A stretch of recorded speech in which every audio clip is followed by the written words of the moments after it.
को अस्सलाम वालेकुम।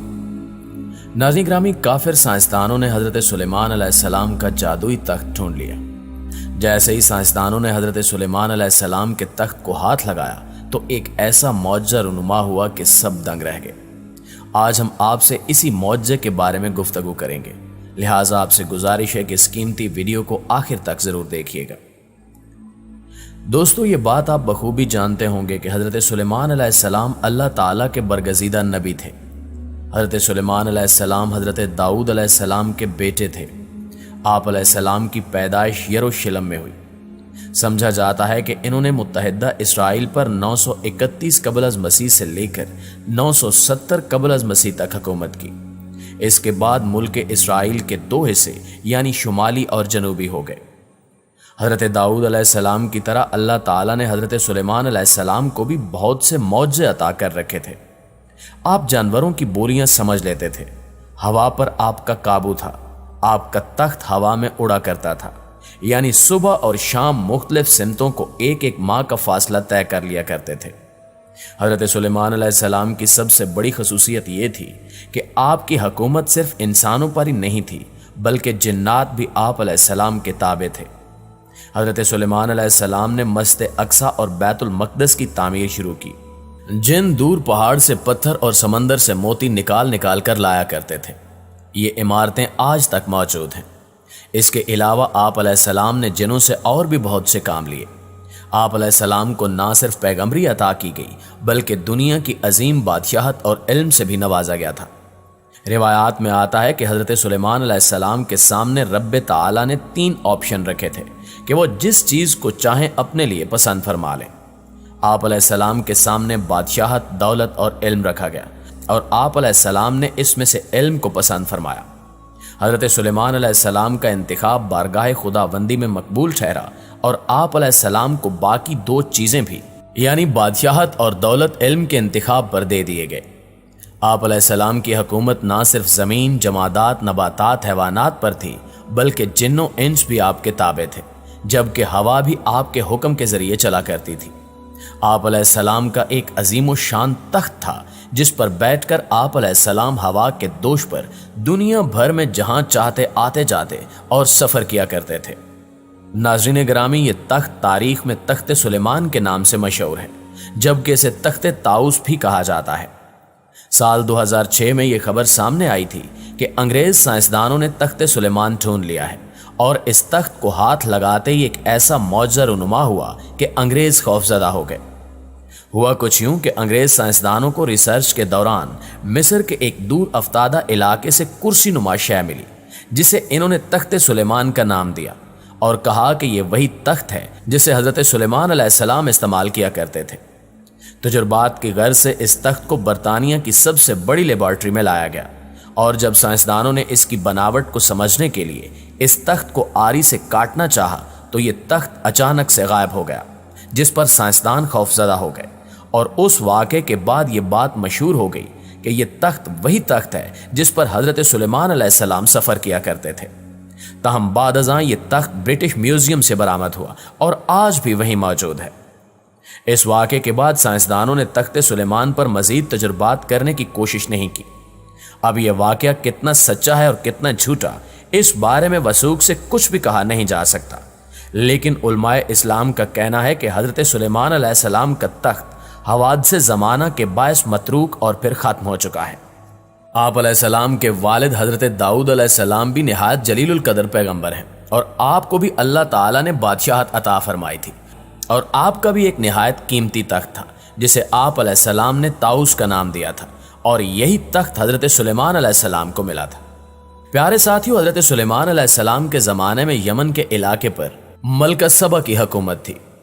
एक दिन हज़रत सुलेमान अलैहिस्सलाम का दरबार लगा हुआ था जिसमें तमाम जिन्नो, इंस, चरिंद परिंद अपनी अपनी जगहों पर बैठे हुए थे। देखा कि हुदहुद गैर हाजिर है। आप अलैहिस्सलाम ने फरमाया कि हुदहुद नज़र नहीं आ रहा। अगर उसने इस गैर हाजिरी की माकूल वजह बयान न की तो उसे सख्त सजा दी जाएगी। अभी ये बातें हो ही रही थीं कि हुदहुद भी हाजिर हो गया। हज़रत सुलेमान अलैहिस्सलाम के दरियाफ्त करने पर हुदहुद ने बताया कि मैं उड़ता हुआ यमन के मुल्क जा पहुंचा था, जहां की हुकूमत मलका सबा के हाथ में है। खुदा ने उसे सब कुछ दे रखा है। اس کا تخت بہت ہی قیمتی اور شاندار ہے، لیکن شیطان نے اس کو گمراہ کر رکھا ہے۔ وہ خدائے واحد کی بجائے آفتاب کی پرستش کرتی ہے۔ حضرت سلیمان علیہ السلام نے فرمایا کہ اچھا تو میرا خط اس کے پاس لے جا، تیرے جھوٹ اور سچ کا امتحان ابھی ہو جائے گا۔ چنانچہ ہدہد آپ علیہ السلام کا خط لے کر ملکہ سبا کے پاس پہنچا اور خط اس کے آگے ڈال دیا۔ خط پڑھ کر ملکہ نے سفر کی تیاری کی تاکہ حضرت سلیمان علیہ السلام کے دربار میں حاضر ہو سکے۔ جب حضرت سلیمان علیہ السلام کو ملکہ کی روانگی کا علم ہوا تو آپ علیہ السلام نے فرمایا کہ دربار والوں میں کوئی ایسا ہے جو ملکہ کا تخت یہاں لے آئے۔ ایک جن نے کہا کہ آپ کے دربار برخاست ہونے تک میں تخت لا سکتا ہوں اور میں امین بھی ہوں۔ آپ کے وزیر آصف بن برخیہ نے کہا کہ میں آنکھ جھپکنے تک اس کا تخت پیش کر سکتا ہوں۔ اس نے اس میں اعظم پڑھا تو ملکہ سبا کا تخت حاضر ہو گیا، اور جو ہی سلیمان علیہ السلام نے مڑ کر دیکھا تو ملکہ کا تخت وہاں موجود تھا۔ اس پر سلیمان علیہ السلام نے اللہ تعالیٰ کا شکر ادا کیا اور فرمایا کہ خدا کا یہ فضل میری آزمائش کے لیے ہے، تاکہ وہ دیکھے کہ اس حالت میں بھی میں اس کا شکر ادا کرتا ہوں یا نہیں۔ جب ملکہ دربار میں پہنچی تو اسے وہی تخت دکھایا گیا اور حضرت سلیمان علیہ السلام نے اسے دین حق قبول کرنے کی دعوت دی۔ ملکہ حضرت سلیمان علیہ السلام کے جاہ و جلال اور تخت کو دیکھ کر ایمان لے آئی۔ ناظرین گرامی، روایات اور کتب میں آتا ہے کہ حضرت سلیمان علیہ السلام نے اللہ سے دعا مانگی تھی کہ آپ کو ایسی حکومت عطا کی جائے جو کسی اور کو نہ ملی ہو اور نہ آئندہ ملے۔ آپ علیہ السلام کے لشکر میں کم و بیش ساری قابل ذکر مخلوق شامل ہوا کرتی تھی۔ ایک بار آپ علیہ السلام کسی جہادی مہم کے لیے روانہ ہوئے تو اس عظیم الشان لشکر کو دیکھ کر ایک چیونٹی نے کہا کہ اے چیونٹیو، اپنے بلوں میں گھس جاؤ، کہیں سلیمان اور اس کا لشکر لا علمی میں تمہیں کچل نہ ڈالیں۔ آپ علیہ السلام نے چیونٹی کی بات سن اور سمجھ لی۔ یہ اللہ تعالیٰ کا آپ علیہ السلام پر بہت بڑا احسان تھا کہ اس نے آپ کو ایک جانب نبوت کے بلند مقام پر سرفراز کیا تھا جو دنیا و آخرت کا سب سے اونچا مقام ہے، تو دوسری طرف آپ علیہ السلام کو ایسی حکومت عطا کی تھی جس کی کوئی مثال بنی نوع آدم میں نہیں ملتی۔ تیسری طرف آپ کو تمام مخلوقات کی باتیں سننے اور سمجھنے کی صلاحیت بخشی گئی تھی۔ یہ بہت بڑی بڑی نعمتیں تھیں۔ ان کو یاد کر کے آپ علیہ السلام کے دل میں خیال گزرا کہ آپ جیسی شان کسے مل سکتی ہے۔ یہ خیال آتے ہی آپ فوراً متنبہ ہو کر اللہ کا شکر ادا کرنے اور اس سے معافی مانگنے لگے کہ اے میرے رب، مجھے توفیق دے کہ میں تیرے ان احسانات کا شکر ادا کرتا رہوں جو تو نے مجھ پر اور میرے والدین پر کیے ہیں، اور ایسا عمل صالح کروں جو تجھے پسند آئے، اور اپنی رحمت سے مجھے اپنے صالح بندگان میں شامل کر۔ یہ حضرت سلیمان علیہ السلام کی جامع اور عظیم دعا ہے۔